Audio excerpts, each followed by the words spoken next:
एक वक्त की बात है जब दुनिया के मुख्तलिफ हिस्सों में लोग वक्त को नापने के लिए मुख्तलिफ तरीके इस्तेमाल करते थे। कुछ लोग सूरज की हरकत को देखकर वक्त का अंदाजा लगाते थे, तो कुछ चांद और सितारों की मदद से रात का वक्त जानते थे। मगर एक सवाल सबके ज़हन में था, क्या कोई ऐसा आला हो सकता है जो हर वक्त सही वक्त बता सके? ये कहानी 14वीं सदी के एक ज़हीन साइंसदान इब्नुल ज़मान के गर्द घूमती है, जो वक्त को नापने की अहमियत को समझता था और एक ऐसी ईजाद की जस्तजू में लगा हुआ था जो इंसानियत को वक्त की सही पैमाइश फराहम कर सके। इब्नुल ज़मान एक छोटे से शहर में रहता था, जहां के लोग अपने रोजमर्रा के कामों को सूरज की रोशनी और सायों की मदद से अंजाम देते थे।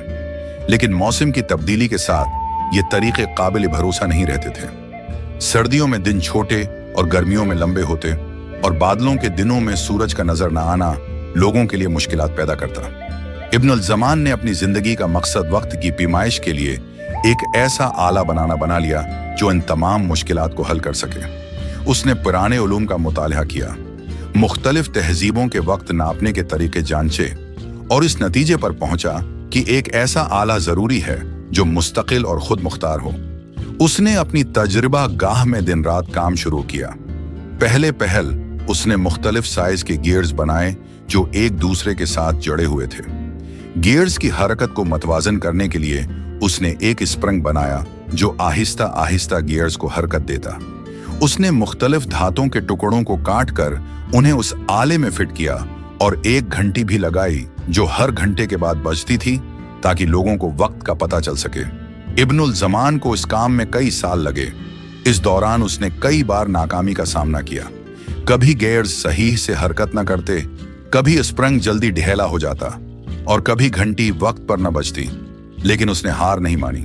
वो जानता था कि वक्त की दरस्त पैमाइश सिर्फ एक इख्तिरा नहीं बल्कि इंसानियत की खिदमत है। एक दिन जब इब्नुल ज़मान ने आखिरी बार अपनी घड़ी को तरतीब दिया, तो उसने देखा कि गियर्स की हरकत बिल्कुल सही हो रही है और घंटी भी सही वक्त पर बज रही है। ये एक तारीखी लम्हा था। इब्नुल ज़मान की मेहनत रंग लाई और उसने दुनिया की पहली मैकेनिकल घड़ी ईजाद कर दी। ये घड़ी न सिर्फ वक्त बताती थी, बल्कि उसने लोगों को अपनी जिंदगी के मुख्तलिफ कामों को बेहतर तरीके से अंजाम देने में भी मदद दी। वक्त की अहमियत को और ज्यादा बढ़ा दिया और लोगों के लिए वक्त को मुनज़्ज़म करने का नया दौर शुरू हुआ। इब्नुल ज़मान की ये ईजाद सिर्फ एक आला नहीं बल्कि वक्त की तारीख में एक इनकलाब की हैसियत रखती है। इब्नुल ज़मान की घड़ी की शोहरत जल्द ही पूरे शहर में फैल गई। लोग दौर दौर से उसकी घड़ी को देखने और उससे मशूरा लेने आते थे। कुछ ने इससे घड़ियां खरीदें ताकि वो भी वक्त की सही पैमाइश कर सकें। रफ्ता रफ्ता ये ईजाद दूसरे शहरों और मुल्कों तक पहुंची और दुनिया भर में लोग वक्त की अहमियत को समझने लगे। इब्नुल ज़मान की ये ईजाद न सिर्फ वक्त नापने का एक आला थी, बल्कि एक ऐसा नजरिया था जिसने वक्त के इंतजाम को दुनिया के हर कोने तक पहुंचाया।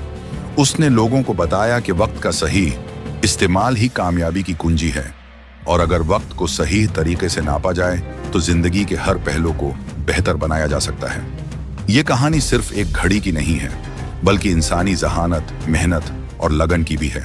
जिस तरह इस साइंसदान ने अपनी तमाम तर तवज्जो एक मुश्किल मसले को हल करने में लगा दी, वैसे ही हमें भी अपनी जिंदगी के मकासद को हासिल करने के लिए मेहनत और लगन से काम करना चाहिए।